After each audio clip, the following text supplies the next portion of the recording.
Et salut à tous, c'est Louis Geoffrey. Aujourd'hui, je vous retrouve pour une nouvelle vidéo de chimie organique dans laquelle on va encore une fois parler du phosphore. Et dans cette vidéo, on va parler de la réaction de Wittig. Je me permets de faire une vidéo à part pour la réaction de Wittig parce que c'est une réaction qui est particulièrement importante, puisque du coup, en fait, l'été au programme de prépa, donc c'est un truc qui peut retomber. Alors évidemment, tout ce que je fais dans cette série sur le phosphore, ça s'adresse pas nécessairement à des prépas. En tout cas, ça s'adresse à des prépas si vous avez un bon niveau ou si vous voulez capter des trucs en chimie orga. Mais on va dire que c'est globalement pas du tout des trucs qui sont importants à maîtriser. Cependant, la réaction de Wittig, c'est peut-être un petit peu l'exception à la règle, parce que je pense que c'est un truc qui peut être cool et bien de maîtriser, en fait, tout simplement.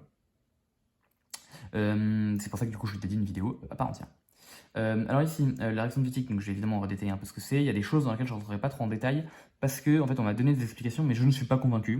Du coup, j'ai pas envie de juste retaper des trucs qui ne me conviennent pas. Je vais même pas rentrer dans les détails de ce qu'on m'a donné, de pourquoi ça ne me convient pas. Mais du coup, tout ça, j'en parlerai. Pas maintenant, peut-être un jour, si jamais j'élucide le mystère, en en parlant à il y a des gens plus compétents que moi en chimie. Si jamais ils me donnent une réponse qui me satisfait. Dans tous les cas, c'est pas ce dont on va faire maintenant. Cette réaction de Wittig, elle va également être très importante pour la suite de la série, puisque derrière, on va venir parler de la réaction de Corey-Fuchs et de Basman-O'Hara, et on va avoir besoin de réactions de Wittig dans ces deux réactions. Parce qu'on va avoir des étapes, ça va être une Wittig, donc je pourrais simplement renvoyer à tout ce qu'on va faire ici. Alors, la réaction de Wittig, ça sert à quoi? La réaction de Wittig, en gros, c'est très utile. J'en ai parlé aussi vite fait quand je parlais de comment transformer des doubles liaisons CC en double liaison CO. Vous savez, dans le milieu Johnson, je vous disais qu'on passait d'une double liaison CC comme ça, et qu'on passait à une CO. Et je vous disais la réciproque, donc ça je vous dis que c'était le mieux Johnson, juste écrire le mieux. Et je vous avais dit la réciproque, Wittig. Ok, bah du coup rentrons un peu dans les détails et voyons ce que c'est que cette merveilleuse réaction de Wittig. Donc on est d'accord, la Wittig, Wittig, je pense que je le prononce peut-être mal. Bon bref, c'est une réaction qui du coup nous permet de passer d'un aldéhyde, ou d'une cétone, en tout cas de n'importe quoi qui possède une double liaison CO, et ça nous permet de passer de ça à une double liaison carbone-carbone. Et pas n'importe quelle double liaison carbone-carbone, une double liaison carbone-carbone avec deux substituants, ou un substituant si on veut, ou zéro substituant si on veut, c'est-à-dire qu'on peut avoir un CH2, un CHR et un CR1R2. Et surtout, on va avoir la possibilité, dans le cas où on a un aldéhyde et une double liaison qui est du coup disubstituée, d'avoir soit l'alcène Z, soit l'alcène E. On va avoir la possibilité de décider qu'est-ce qu'on veut entre le Z et le E. Alors évidemment, parfois il y a ni Z ni E, parce que simplement, par exemple, on a deux H, donc on a deux fois la même chaîne carbonée, mais dans le cas où on a un Z et un E, on peut décider si on a le Z ou E. Et c'est justement sur l'explication de comment est-ce qu'on fait pour savoir si on a le Z ou E, ça je peux vous expliquer sans problème. Par contre, essayer de comprendre pourquoi est-ce que telle condition va conduire au E, telle condition va conduire au Z, ça on m'a expliqué, je ne suis pas convaincu. Donc j'entrerai pas dans les détails. Alors, comment est-ce qu'on fait ça? Bon, vous vous en doutez, désolé, j'ai fait trembler beaucoup le setup. J'ai un setup qui est un peu tremblotant, je vous en avais parlé dans la vidéo précédente, j'ai toujours le même setup. Désolé pour la gêne occasionnée. Donc je vous en avais parlé dans la vidéo précédente. Évidemment, on s'intéresse au phosphore, hein, c'est dans le titre. Donc bon, on va utiliser un composé phosphoré et on va utiliser le fait que le phosphore ait une affinité particulière pour l'oxygène. Notre objectif, c'est de créer des liaisons phosphore-oxygène. Plus précisément, une double liaison phosphore-oxygène. Et enfin, on va surtout utiliser un autre truc intéressant que le phosphore. On va utiliser du coup un ylure de phosphore. Voilà, un ylure de phosphore. Alors, bon, déjà, on va utiliser le fait que ce soit particulièrement nucléophile d'un phosphore. Donc, on va préparer notre ylure de phosphore. C'est écrit comme ça, ylure de phosphore. Donc, dans un premier temps, on va le préparer, cet ylure de phosphore. Alors, pour le préparer, comment est-ce qu'on fait? Déjà, je peux essayer d'expliquer ce que c'est. Un ylure de phosphore, alors je vais écrire PaFi3, ça pourrait être n'importe quoi. C'est en fait un ylure, hein, c'est un truc qui est chargé positivement sur un atome et qui est chargé négativement sur un atome d'à côté. Donc, par exemple, ce truc-là. Ce truc-là est un ylure de phosphore. Puisque du coup on a une charge négative à côté d'une charge positive, et puisqu'on a un phosphore dans le tas, c'est un ylure de phosphore. Alors du coup pour faire ça, on peut se douter qu'en termes de rétrosynthèse, on va venir commencer, on va venir juste avant arracher un H qui se trouve ici, là où on a actuellement le carbanion, parce qu'il faut qu'un truc parte en laissant son doublé non liant. Donc on pourrait, je sais pas, imaginer, je sais pas trop quoi. Bon, en tout cas un RH ça marche très bien, donc on va avoir un H. Du coup, pour l'arracher, on va utiliser par exemple du LDA, donc une base forte non nucléophile. Et enfin, toujours plus.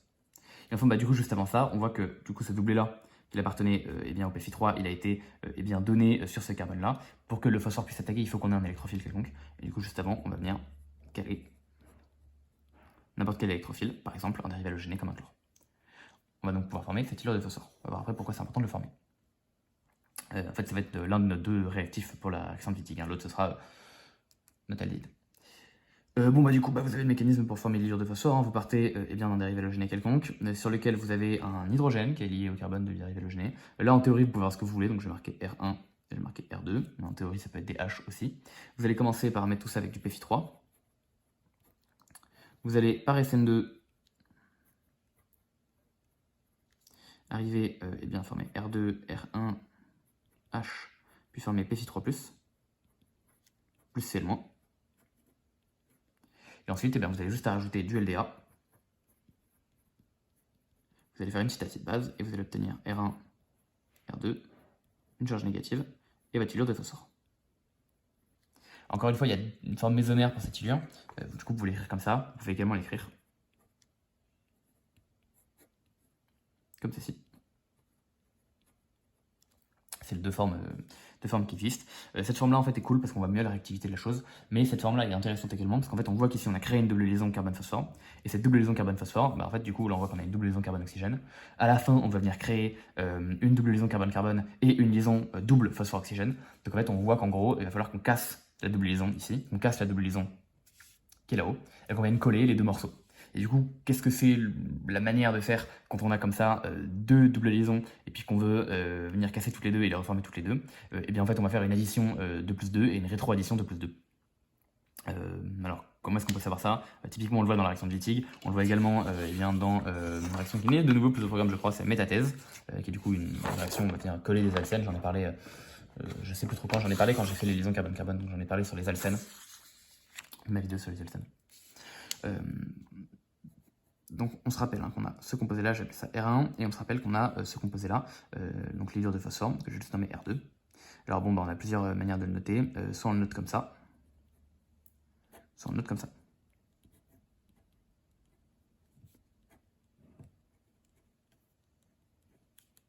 Ok.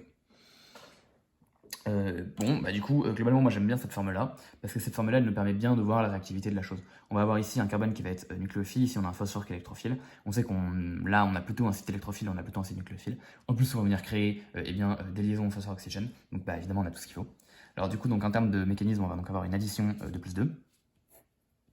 Donc AN, enfin j'ai mis, pas forcément nucléophile, juste une addition de plus 2. Ok, donc on va avoir ici le carbone qui est là qui va venir attaquer Jack, et ici les doublés qui vont venir attaquer ici. Donc passer par cette forme un peu bâtarde de cycle A4. Cycle A4 qui a le bon goût de ne pas être chargé. Et en fait, on a donc soit cet intermédiaire là, parce qu'on a R1 et R2 qui sont mis en face, soit cet intermédiaire là. On a R1, d'ailleurs ici je n'ai pas mis, j'ai Pfi3 bien sûr. Pfi3.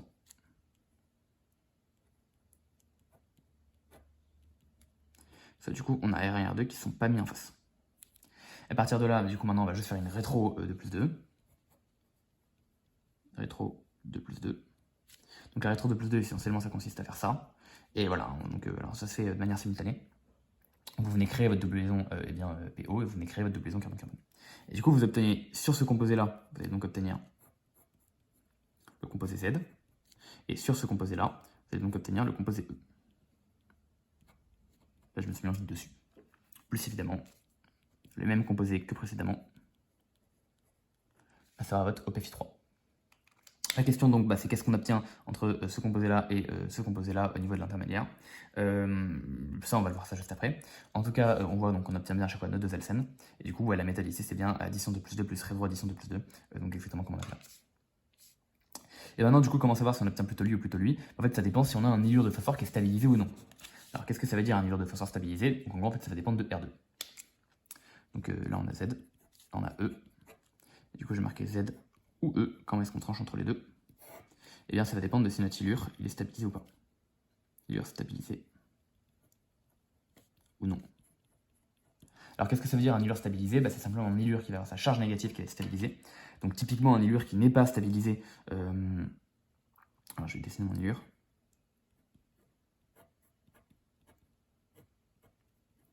Donc, ici, dans le cas où par exemple R2 c'est un CH3, vous avez un hydrure qui n'est pas stabilisé. Simplement parce que du coup, vous n'avez rien en termes de mésomérie qui vous permet de venir, ou en termes d'effet inductif suffisamment fort, qui vous permet de venir absorber cette charge négative. Donc ça, c'est non stabilisé. Vous avez également des élures qui sont stabilisées. Donc je vais citer 2 exemples. Vous pouvez par exemple imaginer des élures qui sont stabilisées par effet inductif attracteur. Par exemple, si vous prenez que un truc très très fluoré, les effets inductifs attracteurs du fluor sont suffisamment forts pour venir absorber la charge négative. Vous pouvez également imaginer simplement n'importe quoi qui possède des capacités à mésomérer. Je sais pas, par exemple ça. Tac, Phi3. Là, vous avez globalement un énolate, c'est un truc qui est du coup stabilisé. Et donc là, vous allez avoir des élures qui sont stabilisées. Et du coup, enfin, la règle, c'est donc que si jamais vous avez un élure qui n'est pas stabilisé, vous allez obtenir le composé Z. Et si vous avez un élure qui est stabilisé, vous allez obtenir le composé E. Voilà, c'est la règle. Alors, comment expliquer cette règle? Bon, du coup, comme je vous ai dit, on m'a donné une explication. Ça ne me convainc pas, donc je ne vais pas en parler ici. Sinon, ce que vous pouvez essayer de comprendre, alors virtuellement c'est faux, maintenant c'est un bon moyen mémotechnique, c'est-à-dire que si votre élure est stabilisée, cette forme est stable, et du coup votre addition-rétroaddition sera renversable. Et donc dans le cas où votre addition-rétroaddition est renversable, vous allez finir par obtenir le produit le plus stable, et du coup le produit le plus stable, c'est le E. Donc dans le cas où c'est stabilisé, renversable lié au fait que ça soit stabilisé, donc vous obtenez le produit thermo, le produit E. Dans le cas où ce n'est pas stabilisé, vous allez avoir du coup le produit cinétique, puisque vous considérez que votre élure, comme elle n'est pas stable, là vous avez quelque chose qui n'est pas renversable. Donc dans ce cas, vous allez obtenir votre produit cinétique, et du coup votre produit cinétique, ce serait lui, on ne sait pas trop pourquoi, et du coup ce serait le Z. Sinon on peut juste dire que du coup c'est pas le E. Alors pourquoi est-ce que le Z serait produit cinétique? Bon, du coup techniquement, on voit qu'ici il faudrait essayer de s'intéresser à comment est-ce que notre addition 2 plus 2 se fait en termes d'approche, mais on voit qu'on rentre du coup dans des considérations qui sont un peu compliquées. Je vous renvoie à la vidéo que j'ai faite sur l'aldolysation d'Evans, si vous voulez plus de détails à ce niveau-là. Alors du coup, je précise encore une fois, ce que j'ai dit est virtuellement faux, mais on va dire que c'est un bon moyen mémotechnique pour le retenir. Bon, bah voilà, on vient de faire un truc qui en apparence très compliqué, mais en fait ça va. On vient de créer la réaction de Wittig, super. Ça nous aura pris 12 minutes. On voit que donc globalement, il faut d'abord partir d'un élure de phosphore. Un élure de phosphore, c'est donc un truc qui est en gros un carbanion lié à un P+. Comment est-ce qu'on crée ça? Essentiellement, vous prenez un dérivé halogéné, vous prenez une phosphine, puis ensuite vous mettez une base forte, et puis voilà. Votre dérivé halogéné va venir réagir en tant qu'électrophile avec votre phosphine qui est nucléophile, et avec votre base forte, vous allez déprotoner pour former du coup un super élure de phosphore, c'est-à-dire un truc qui est chargé négativement sur un carbone et positivement sur un atome à côté, et comme c'est l'élure de phosphore, du coup ce sera un phosphore. Ou alors simplement, vous considérez que c'est une double liaison Phi3, ça marche également. À partir de là, du coup, il faut transformer une double liaison carbone-phosphore et une double liaison carbone-oxygène en double liaison carbone-carbone et une double liaison oxygène-phosphore. Donc pour ça, on va couper deux doubles liaisons et les réarranger différemment. Donc on va utiliser une addition 2 plus 2 et une rétroaddition 2 plus 2, exactement comme on a fait là. On voit que là, la sélectivité, la stéréosélectivité, donc le fait qu'on obtienne un alcèle Z ou E, elle est définie par quel état de transition, enfin quel intermédiaire réactionnel on va obtenir. Et l'intermédiaire réactionnel, il est défini en fonction de si le phosphore, l'élure de phosphore est stabilisé, donc dans ce cas on aura le E à la fin, ou s'il n'est pas stabilisé, dans ce cas on aura le Z. Voilà. Donc c'est tout pour la réaction de Wittig, j'espère que ça vous aura plu. Et puis du coup la prochaine fois, on va venir voir la réaction de Corey-Fuchs et de Westman-Oira qui nous permettent d'aller encore un petit peu plus loin dans l'utilisation du phosphore. Voilà, j'espère que la vidéo vous aura plu, et sur ce, du coup je vous souhaite une très bonne journée, et je vous dis à la prochaine.